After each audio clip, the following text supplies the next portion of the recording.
जय माता दी। मीन राशि वाले जात को, मीन राशि वाले जात को मायावी ग्रह राहु की माया अब आपके दिलो दिमाग पर रहने वाली है। राहु राशि परिवर्तन कर रहा है, अब वो आपके सर पर आकर बैठ रहा है, आपकी राशि में ही। और राहु को कलयुग का राजा कहा गया है, कलयुग का राजा। अब ये राहु अपनी मनमानी करवाएगा आपसे, लेकिन आपके लिए इतिहास रचेगा, इतिहास। ऐसा हम क्यों कह रहे हैं? ऐसा इसलिए क्योंकि राहु को कलयुग का राजा कहा गया है। राहु जब देने पर आता है तो इतनी जल्दी देता है, इतना फास्ट देता है कि पल भर में रंग से राजा बना देता है, और जब लेने पर आता है तो राजा से रंग बना देता है। वैसे तो हर ग्रह में ताकत है आपको राजा से रंग और रंग से राजा बनाने की, लेकिन सबसे तेज गति से जो काम करता है, कुछ ही पल में, कुछ ही क्षण में रंग से राजा और राजा से रंग बनाने की जो ताकत रखता है, वो सबसे ज्यादा राहु रखता है। अचानक कोई बहुत बड़ा काम हो जाना, अचानक लॉटरी लग जाना, अचानक खजाना मिल जाना, अचानक कहीं से पैसे की बारिश हो जाना, मतलब लाभ हो जाना, या अचानक आग लग जाना फैक्ट्री में, दुकान में, घर में, अचानक कोई दुर्घटना हो जाना, ये सारे काम पल भर में हो रहे हैं ना। अचानक आप एक अलग स्थिति में थे, अचानक आपकी स्थिति बदल गई। ये अचानक होने वाली जितनी भी घटनाएं होती है ना, पल भर में जीवन बदल जाता है। ये ताकत सिर्फ राहु और केतु ही रखते हैं, उन्हीं का प्रभाव होता है। और दूसरा, राहु को कलयुग का राजा क्यों कहा गया है, यह जानना बहुत जरूरी है। इसको जानने के लिए राहु की उस कथा को जानना बहुत जरूरी है, जो हो सकता है आप सबको मालूम हो, आपने सुनी हो कि भाई राहु सर है, केतु धड़ है, लेकिन उस कथा से जो सेंस निकलता है, जो गुण निकलते हैं, उनको जानना बहुत जरूरी है। तब आप समझेंगे कि राहु कलयुग का राजा क्यों है और उसका आप पर किस तरह से प्रभाव होगा। तो समुद्र मंथन होता है, समुद्र मंथन से जो भी चीज निकलेगी वह देवता और दानव आपस में बराबर बांटेंगे, ऐसा तय होता है। समुद्र मंथन से अमृत निकलता है।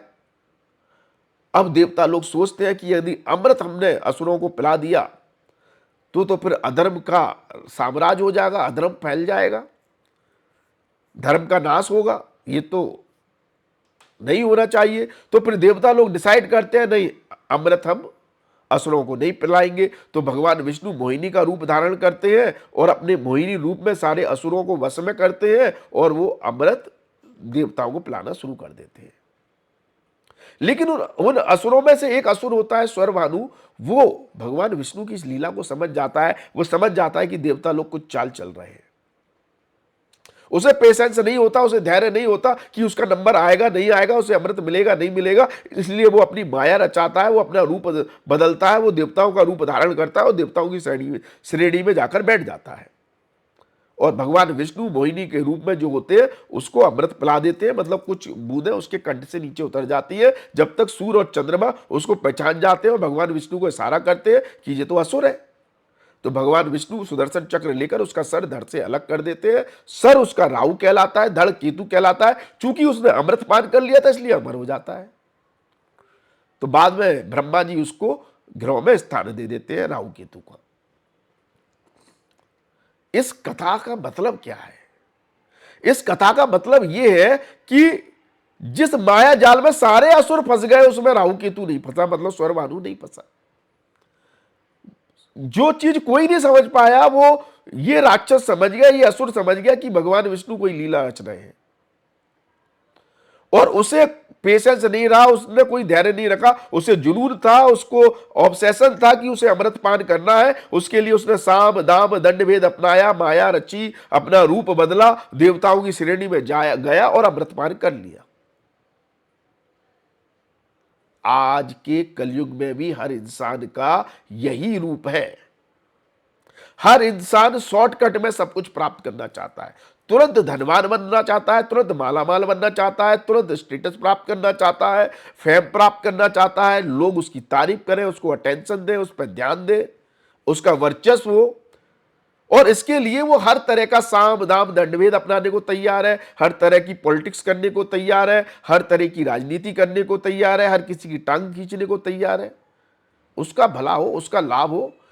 ये ज्यादातर कलयुग में लोगों की धारणा है, इसलिए उसे कलयुग का राजा कहा गया है, क्योंकि ये सारे गुण राहु के, ये सारे काम राहु ने किए, इसलिए राहु को कलयुग का राजा कहा गया है।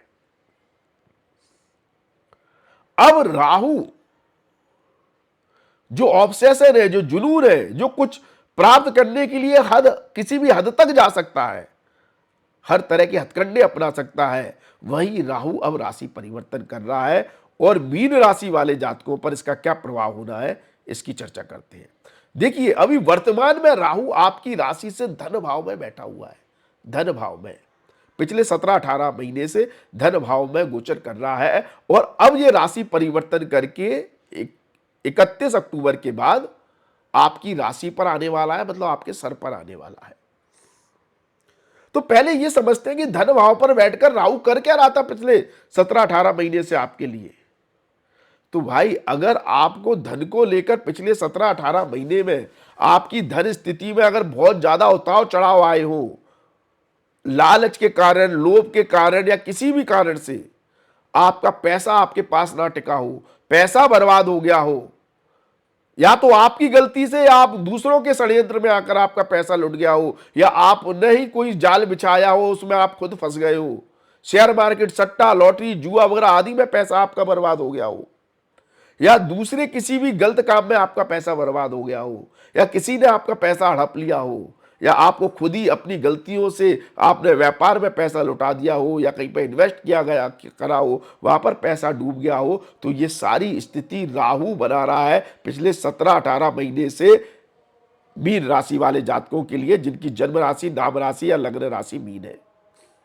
और ये राहु लालच, लोभ को बढ़ा रहा है पैसे के मामले में, कि भाई कैसे भी पैसा आ जाए, और इसी लालच लोभ के चक्कर में कभी कभी पैसा दिलवा भी रहा है, पैसे का लाभ भी होता है, और कभी कभी पैसा लुट भी जाता है, चला भी जाता है, जो कमाया है वो भी चला जाता है, जो जुड़ा है वो भी चला जाता है। तो ऐसी स्थिति अगर पिछले 17-18 महीने से बन रही है, पैसे को लेकर उतार चढ़ाव है, स्टेबिलिटी नहीं है, स्थिरता नहीं है, पैसा जुड़ नहीं पा रहा है, तो इसमें बहुत बड़ी दिक्कत राहु कर रहा है। दूसरा, कुटुंब में परेशानी है, परिवार में परेशानी है, घर के लोगों में ही लड़ाई झगड़ा हो रहा है, बंटवारा हो रहा है, संपत्ति को लेकर लड़ाई झगड़ा है, या परिवार में किसी न किसी का स्वास्थ्य बिगड़ा हुआ है, दिक्कतें आ रही है, तो ये सारे काम भी राहु करवा रहा है। कर्जा बढ़ता जा रहा है, कर्जे पर कर्जा हो गया है, तो ये सारे काम भी राहु ने करवाए हैं पिछले 17-18 महीने से।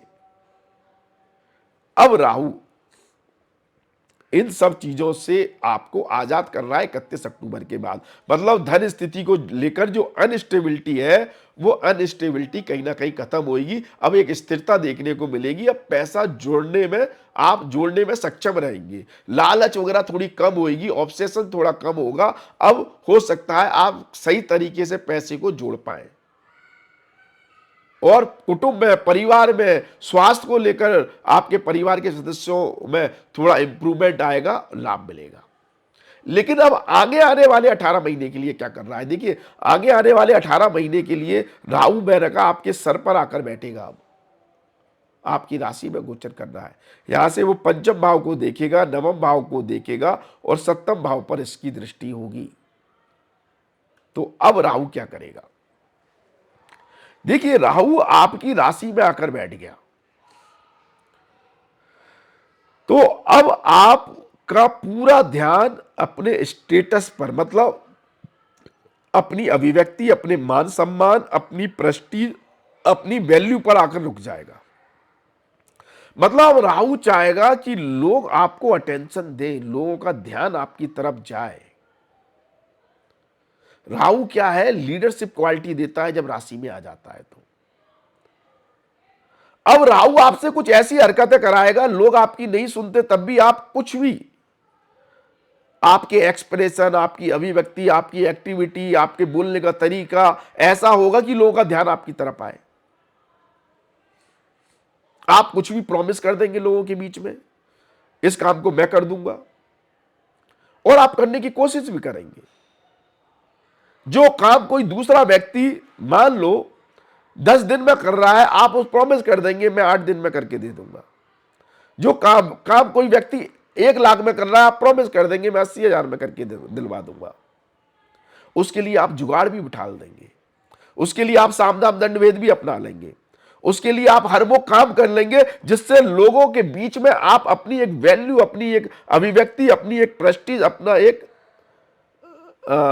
अस्तित्व बना सके।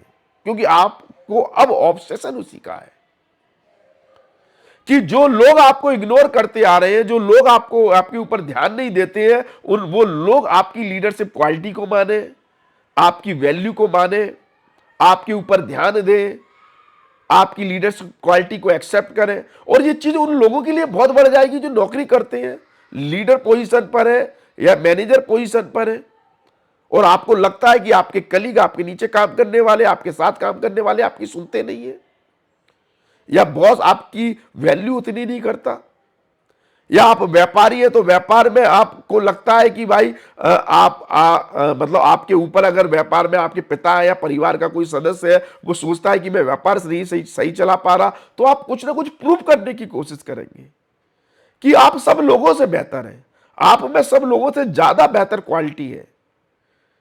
क्योंकि राहु आपको वो चालाकी दे रहा है, वो साम दाम दंड भेद अपनाने वाली टेंडेंसी दे रहा है, वो प्रवृत्ति दे देगा, वो आपके दिमाग पर बैठ गया, वो अपनी मनमानी करेगा, वो कहेगा जो काम असंभव है उसको भी मैं संभव करके दिखा दूंगा। किससे सेटिंग बिठानी है, किससे जुगाड़ करवानी है, किससे काम निकलवाना है, मैं निकाल लूंगा। तो कहीं ना कहीं आपको साबित करवाएगा ये राहु, अच्छी बात है, आपकी वैल्यू बनेगी, बहुत अच्छी बात है, आप इतिहास रचने में सक्षम रहेंगे, बहुत अच्छी बात है, आपका वर्चस्व फैलेगा। फिर आप किसी भी वर्ग के व्यक्ति हो, स्त्री हो या पुरुष हो।